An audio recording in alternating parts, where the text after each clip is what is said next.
Nitish Kumar, physically, mentally, organizationally, politically, is in no position to be in the chair of Chief Minister of a state as big as Bihar.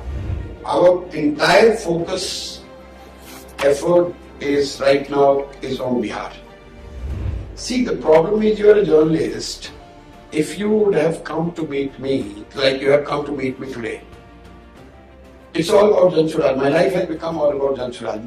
But you will ask, what is happening in Haryana? What will happen in Maharashtra? It's because of the past. Well, what makes me confident is not because the strength or lack of it of Jan Suraaj. What makes me confident is my understanding or what I have seen, witnessed firsthand across Bihar. People say that I have worked for money. So do you think that if I were to raise 100 crores, I don't have enough people who have been helped by me in the past to raise 100 crores? And this is a ridiculous argument people make.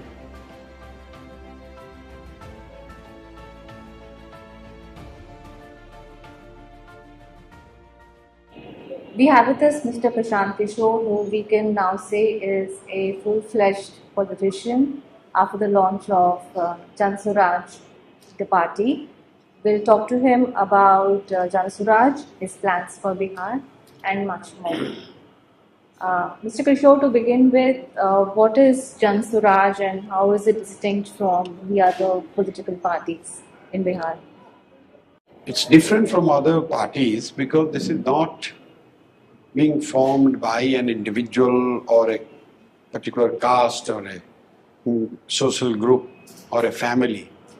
This is probably the first party in India which is being formed by more than 10 million people who have come together during this 2.5 years of Jan Suraaj Padyatra with the desire to change the situation in Bihar, which continues to be the most deprived, poorest, uneducated, and I would say right at the bottom of literally on all developmental indicators.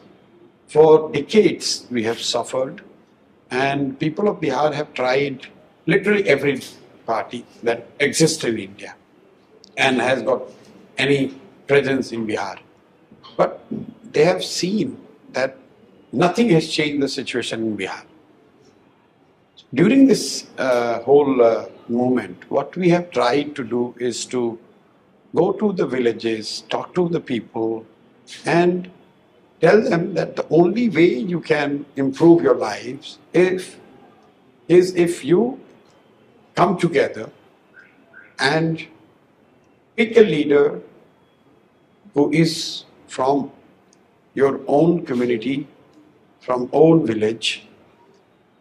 But much more than that, much more than the leader, it's how do you vote for them?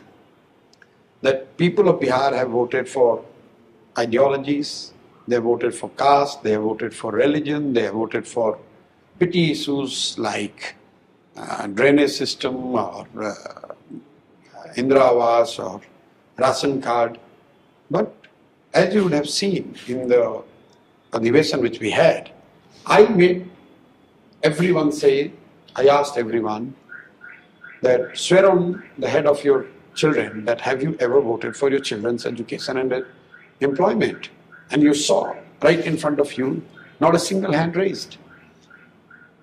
And this is what we have been seeing and witnessing in more than 5,000 villages across India. And then Jan Suraaj's solution to it is that rather than focusing too much who do you vote for, you should be more concerned about what you vote for. So if you want your children's education and employment, you have to vote for it. And that's the message with which we have gone. People have responded and they have come together to form the party. Today we have announced, but as far as Jan Suraaj movement, the Abhiyan is concerned, that continues the way it was before. So as we have announced publicly also before, during the event and afterwards also, that Nothing changes as far as my role or the Abhiyan's process and the effort which we are putting on the ground. Because we have covered roughly about 60% of Bihar. 40% Bihar is yet to go. So we will continue to go to the villages on the foot, tell people that this is how you can change your lives, this is how you can change destiny of your kids and children.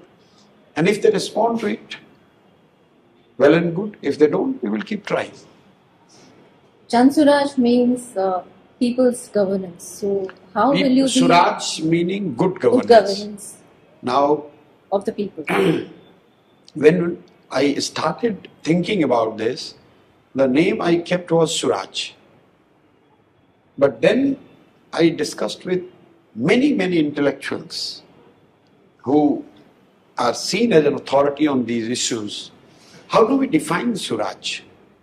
Because anyone or everyone who rules says what I'm doing is Suraj, and what my opposition did or is telling that they will do is not Suraj. So we went back to the drawing board and we looked at how Mahatma Gandhi has defined Suraj. And basis that, the prefix Jan had been added, and that's how it became Jan Suraaj. Janta ka Sundar Raj, not that of Prashant Kishor, not that of a person who is talking about one ideology. It's not about one caste, it's not about one religion. It's about whatever is good for people at large is Suraj. So how will you ensure that this is going to be Jan Suraaj and the voice of the people, is going to be heard and counted for? But you saw what one of the example is, that we are proposing, rather we are writing in the constitution of the party, that how tickets will be distributed, who will get the ticket, and those who will get elected, how people will have control over it, that individual. So, for the first time in India, we are saying that a leader of the party or a group of individuals of the party will not elect the candidate, will not select the candidate. Jan Suraaj will announce the probable names, basis interest of people who want to fight election with us, or basis what society is recommending to us that who we should bring and make him or her fight.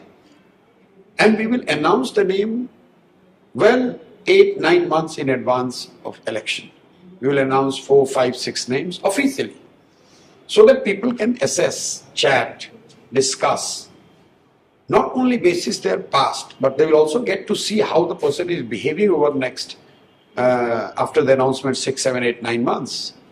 And among the 6 or 7 or 5, whoever is selected by people, popular mandate of people who are associated with Jan Suraaj, will become the automatic candidate of Jan Suraaj. So this process is what we are going to follow. This will democratize, this will shift the power to the people, because right now you and I, we elect the people, we elect our representatives from the lot that has been selected by a BJP leadership or a Congress leadership or a Lalu Prasad or Nitish Kumar. Those who are given the ticket, people of their constituency are not consulted, or they have got no say. But we are going a step further. As you witnessed, I asked that what happens even if you select from the 5 or 4 or 10, after observing, after assessing for 8-9 months, and if still the person after getting elected turns out to be not a good choice, then what happens? Should we wait for 5 years, or should we have the power to recall? So Jan Suraaj again is the first party where we are proposing in our constitution that the Sansthapak Sadasya of Jan Suraaj, meaning the people who are coming together to form Jan Suraaj, would have the right to recall or at least force the elected representative of Jan Suraaj if he or she would be found lacking in his or her conduct over 2.5 years. So midterm during their tenure, they will be subjected to another round of scrutiny. People will either affirm, they will give their consent to continue, or if they don't, then they will be asked to resign or quit the party. Talking about candidates, I mean, Jan Suraaj is entering elections in right earnest. You announced that you will be contesting the by-elections and also the assembly elections next year, all 243 seats. Now, what makes you confident that Jan Suraaj will form the next government in Bihar? Well, what makes me confident is not because the strength or lack of it of Jan Suraaj. What makes me confident is my understanding or what I have seen, witnessed firsthand across Bihar in last 2.5 years, visiting and living in more than 5,000 villages, that majority of people in Bihar, they want change. Whether they are supporter of RJD, whether they are supporter worker of BJP or JDU or Congress, each one of them or majority of them, they want change. They want change because what I started with, because in the last 30-35 years, nothing has changed in Bihar. Some development has happened.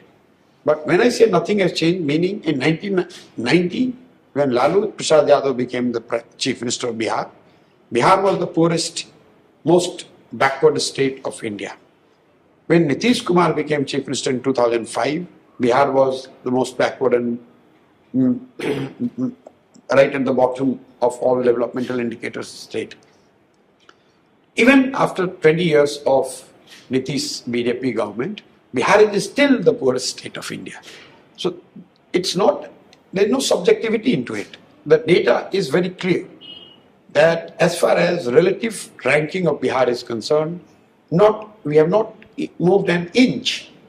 And that has led to this tremendous discontent among people. They want change. Now you want to ask the question that if such discontent is there, why people have not dislodged these governments?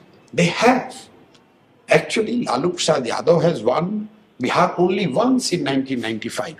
Rest 10 years and beyond that, he has been ruling or has been part of the ruling coalition only by some mechanism of political maneuvering. Similarly, people of Bihar has given mandate to Nitish Kumar only once, that is in 2005. Rest all the time, he has never won a majority. For example, right now he is the Chief Minister. He has got only 42 MLAs out of 243. But he is still the Chief Minister. That doesn't mean people have voted for Nitish Kumar. So people here have not been able to dislodge these parties for the want or because they never had an alternative which was big enough, credible enough, with which they could have gone. In Bihar, just to give you a sense, after 1985, no party has fought 243 constituencies. Jan Suraaj is the first political outfit which is saying that we are going to fight 243 come what may. And we are not saying it just on the eve of the election that we will just field the candidate. There is a 3.5 year work behind it. There are millions of people, clear ideology, there is clear-cut plan which we are putting in front of people, which you have heard what the basic things we are promising and how these things will be done. So people of Bihar have had the opportunity and continues to have the opportunity to assess what Jan Suraaj means, what it stands for in terms of ideology, our vision, our program, our preparedness. Basis this and the political will that yes, we will go and fight. You heard, I don't think in any political party's meeting you see this kind of question answer. When I'm saying that should we go and fight the election, and everyone said yes, we do. I asked them, should we have the right to recall? They said yes, we do. I said, should we remove? For example, everyone thinks that Sarat Bandi is good, but you heard people when we said That why do we want to get rid of Sarabandi and how that money could be utilized to change the destiny of millions of kids of Bihar. 10 out of 10 people are in support of it. So when you enter the electoral arena, who do you see as your main rival? See, here India is the ruling party. And if I go by the recent election, which was the Lok Sabha, India was ahead in roughly 176 assembly constituencies. So, purely looking at it, and also if I look at retrospectively for last 15-20 years, for all its loud talking, RJD has never been able to win Bihar in last almost like 25-30 years. Whether you look at Lok Sabha or Vidhan Sabha. So naturally, I think ultimately the fight will be between Jan Suraaj and NDA. So you are actually saying that JDU and RJD may be, on their way out in the politics of Bihar. No, I'm not saying this is writing is on the wall, clearly visible to everyone. Laluji is no longer even actively in scene. His son is leading RJD, and Nitish Kumar has almost become a lame duck chief minister whose government is run by a couple of hand-picked advisors who are retired bureaucrats. So it's completely run by 2-3 bureaucrats, retired bureaucrats who act as advisors to the chief minister.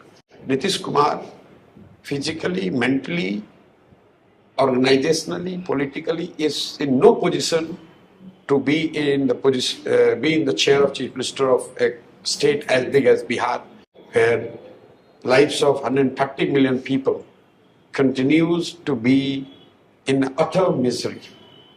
We are still the state where close to 80% people do not make 100 rupees a day. And the chief minister of that state is mentally, physically not fit to still sitting there. So what do you expect? Now, who will be the chief ministerial face of Jan Suraaj? Because you've maintained in the past that you cannot enter the battle without a general. So who will be your face? Will that be No, you saw, we announced, I said that I will not be the leader of the party. And you saw, we announced the leader of the party today.